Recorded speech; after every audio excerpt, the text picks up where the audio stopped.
ආයිබෝවන් කියලා පිළිගන්නවා ශ්‍රී ලංකා ක්‍රීඩා ලෝලි ඔබ සියලු දෙනාම. මෙවර කාන්තා එක් දින ලෝක කුසලාන තරගාවලියේ ශ්‍රී ලංකා කාන්තා කණ්ඩායම සහභාගී වූ අවසන් තරගය අද පාකිස්තානු කාන්තා කණ්ඩායම සමග කොළඹ RPM PTAදී පැවැත්වුණා. කණ්ඩායම් දෙක අතර මෙම තරගය ආරම්භ වීමට පෙර ශ්‍රී ලංකා කාන්තා කණ්ඩායම පෙසාද ලකුණු 4ක් ලබාගෙන පෙසාද ලකුණු සටහනේ 6 වන ස්ථානයේ රැඳී සිටි අතර පාකිස්තානු කාන්තා කණ්ඩායම පෙසාද ලකුණු 2ක් ලබාගෙන පෙසාද ලකුණු සටහනේ අවසන් ස්ථානයේ රැඳී සිටියා. කෙසේ වෙතත් මෙම තරගය ආරම්භ වීමට පෙර සහ තරගය අතරමැද තරගයට විටින් විට වර්ෂාවෙන් බාධා ඇතිවීම නිසා මෙම තරගය අතරමැද නවතා දැමීමට සිදු වුණා. මෙම තරගය ශ්‍රී ලංකා වේලාවෙන් දහවල් 3ට පමණ ආරම්භ වීමට නියමිතව තිබුණු අතර ආරම්භයේ සිටම තරගය සඳහා වර්ෂාවෙන් බාධා ඇතිවීම නිසා තරගය නියමිත වේලාවට ආරම්භ කිරීමට හැකියාව ලැබුණේ නැහැ. ඒ අනුව පැය 3කට පමණ පසු ක්‍රීඩාංගණය සඳහා වර්ෂාව ඇදහැරීම නැවතුණු අතර ඒ අනුව රාත්‍රී 6 මාට පමණ පසුව නැවතත් තරගය ආරම්භ කිරීමට විනිසුරුවරුන් තීරණය කළා.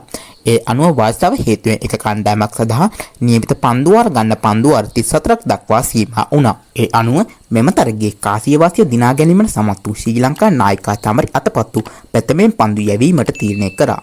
ශ්‍රී ලංකා කාන්තා කණ්ඩායම මෙම තරගය සඳහා පෙර තරගයට ක්‍රීඩා කර ශ්‍රී ලංකා කණ්ඩායම එක වෙනස්කමක් සිදු කරමින් උදේශිකා ප්‍රබෝධනී වෙනුවට දෙව්ම විහංගාව ශ්‍රී ලංකා කාන්තා කණ්ඩායමට කැඳවා තිබුණා. ඒ අනුව ශ්‍රී ලංකා නාවිකාගේ ආරාධනෙන් ප්‍රථමයෙන් පන්දුවට පාර දීම සඳහා පිටට පිවිසි පාකිස්තානු කාන්තා කණ්ඩායමට වැඩි වේලාවක් පිටියේ රැඳී සිටීමට හැකියාවක් ලැබුණේ නැහැ. ඒ අනුව පාකිස්තානු කාන්තා එනිම පන්දු වාර 4යි පන්දු 2ක් අවසානයේ කිසිදු කඩුල්ලක් නොදවි ලකුණු 18ක් ලබා සිටින විසදී ක්‍රීඩාංගණයට නැවතත් වාර්ෂාව ඇදහැරීම නිසා තරගය නැවතත් අතරමැද නවතා දැමීමට සිදු වුණා. දිගින් දිගටම ක්‍රීඩාංගණයට ඇදහැරුණු වාර්ෂාව නිසා සහ ක්‍රීඩාංගණයේ නැවතත් ක්‍රීඩා කිරීම සඳහා නුසුදුසු තත්ත්වයක පැවතීම නිසා මෙම තරගය අතරමඟ අතහැර දැමීමට තරග මිනිසුරුවරුන් තීරණය කළා. ඒ අනුව මෙම තරගය අතහැර දැමීම සමග කණ්ඩායම් දෙකටම එක් ප්‍රසාද ලකුණ බැගින් හිමි වුණා.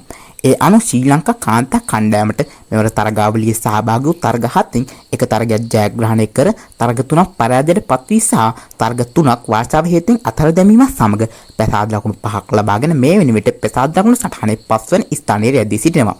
පාකිස්තානු කාන්තා කණ්ඩායම ඔවුන් මෙවර තරගාවලියේ කණ්ඩායම් වටය තුළ සහභාගී වූ තරග 7න් තරග 4ක් පරාජය වී තරග 3ක් වාර්ෂාව නිසා අතහැර දැමීම සමග ප්‍රසාද ලකුණු 3ක් ලබාගෙන ප්‍රසාද ලකුණු සටහනේ 7 වෙනි ස්ථානයේ රැඳී සිටිනවා. මෙම තරගින් අනතුරුව පැවති මාධ්‍ය සාකච්ඡාවේදී පාකිස්තානු නායිකා ෆාතිමා සනා තරගාවලිය පිළිබඳව සහ වාර්ෂාවන් හේතුවෙන් තරගය අතහැර දැමීම පිළිබඳව මෙලෙස පවසා සිටියා. අපි තරගාවලිය පුරා පන්දු යැවීමෙන් සහ පන්දු රැකීමෙන් හොඳින් දක්ෂතා දැක්වුවත් පිටිකරණය පැත්තෙන් අපිට දක්ෂතා අතරට පැමිණීමට හැකි වුණේ නැහැ. අපි එංගලන්තයට සහ ඕස්ට්‍රේලියාවට එරෙහිව හොඳින් දක්ෂතා දක්වන්න සමත් වුණත් අවාසනාවන්ත විදියට එම තරග අපට මගහැරී ගියා.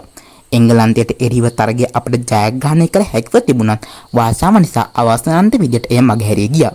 ICC විසින් අවුරුදු 4කට වරක් පවත්වනු ලබන ලෝක කුසලාන පිළිබඳව ක්‍රීඩාංගන තේරීමේදී මීට වඩා සැලකිලිමත් විය යුතුයි. මෙම තරගෙන් අනතුරුව පැවති මාධ්‍ය සාකච්ඡාවේදී ශ්‍රී ලංකා නායිකා චමරි අතපත්තු මෙවර තරගාවලිය පිළිබඳව මෙවස පවසා සිටියා. අපි අපිට පාලනය කරන්න පුළුවන් දේවල් මෙම තරගාවලිය පුරා හොඳින් පාලනය කිරීමට උත්සාහ කරා. නමුත් අවසනාන්ත විදියට ඉන්දියාව එංගලන්තයට සහ නවසීලන්තයට එරෙහි පැවති තරග අපිට ජයග්‍රහණය කිරීමට හැකියාව ලැබුණේ නැහැ.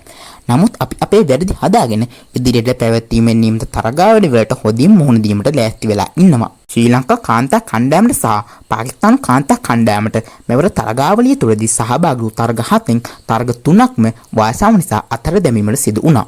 ඒ අනුව ශ්‍රී ලංකා කාන්තා කණ්ඩායමට ඕස්ට්‍රේලියානු කාන්තා කණ්ඩායම නවසීලන්ත කාන්තා කණ්ඩායම සහ පාකිස්තානු කාන්තා කණ්ඩායමට සමග පැවති තරග වාර්ෂාව නිසා අතහැර දැමීමට සිදු වුණු අතර පාකිස්තානු කාන්තා කණ්ඩායමට එංගලන්ත කාන්තා කණ්ඩායම නවසීලන්ත කාන්තා කණ්ඩායම සහ ශ්‍රී ලංකා කාන්තා කණ්ඩායමට එරෙහිව පැවති තරග වාර්ෂාව නිසා අතහැර දැමීමට සිදු වුණා.